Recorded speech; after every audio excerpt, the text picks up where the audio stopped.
The mountain air was crisp, biting at our skin as we followed the winding trail that led us further into the heart of the wilderness. 6 of us embarked on this adventure, a group of women seeking to conquer the untamed beauty of the rugged terrain. With our backpacks filled with supplies, we set out that morning, our spirits high and laughter echoing through the forest. However, as the hours passed, the forest grew denser, and the trail became a labyrinth of twisted roots and jagged rocks. As the sun began its descent, casting eerie shadows that stretched like elongated fingers across the rocky landscape, a growing unease settled within me. The forest, once teeming with life, had grown eerily silent. The usual sounds of nocturnal creatures were conspicuously absent, replaced only by the wind rustling through the trees. Samantha, our fearless leader, attempted to quell our rising anxieties. "Don't worry, girls," she said, her voice quivering slightly. "We've faced tougher challenges before. We'll get through this just like we always do." With a flicker of determination in her eyes, she started to set up the tents.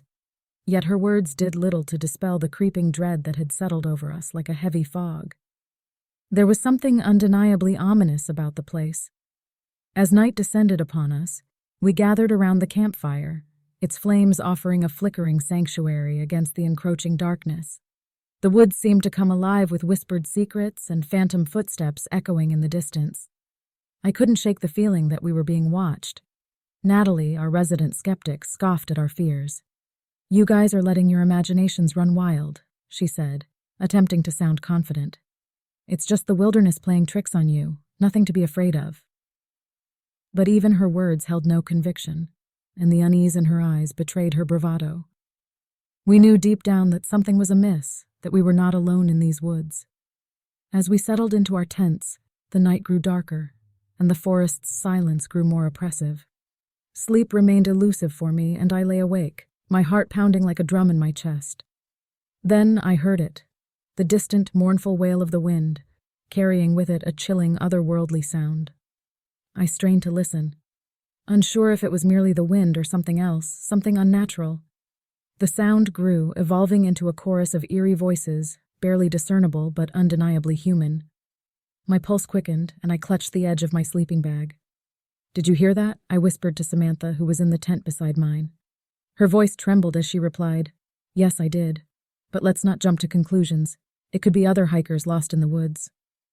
Reluctantly, I agreed, but sleep remained elusive. The night wore on, and the voices grew louder and closer. They sounded desperate, almost pleading, as if beckoning us into the unknown. Unable to resist the strange allure of those voices, I unzipped my tent and ventured out into the cold night.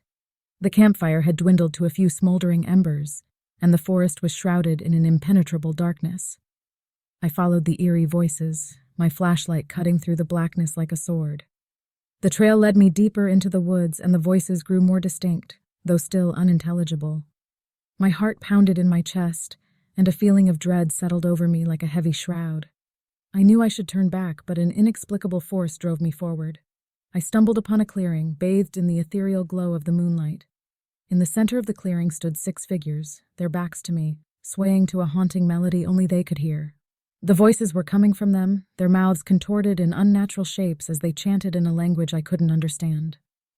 Fear froze me in place as I watched in horror. It was then that I noticed their feet, or the lack thereof. They seemed to float above the ground, their bodies suspended in mid-air. They turned slowly, their faces twisting into grotesque masks of pain and anguish. I gasped, and one of them turned its head toward me, its eyes devoid of color, filled only with an empty darkness. At that moment, I realized that these were not hikers lost in the woods, but something far more sinister. My flashlight flickered and died, plunging me into total darkness. Panic surged through me, and I turned to flee, but an invisible force gripped me, holding me in place. The figures approached, their ghostly hands reaching out for me. I screamed as their icy fingers closed around me, pulling me into their midst. The voices in my head grew louder, more insistent, as if demanding something from me. I couldn't resist them any longer. As I joined their haunting dance, my voice merged with theirs, and I became one of them. Lost in the mountains, gone horribly wrong, our souls are now trapped in an eternal nightmare, a haunting melody that would lure others to their doom.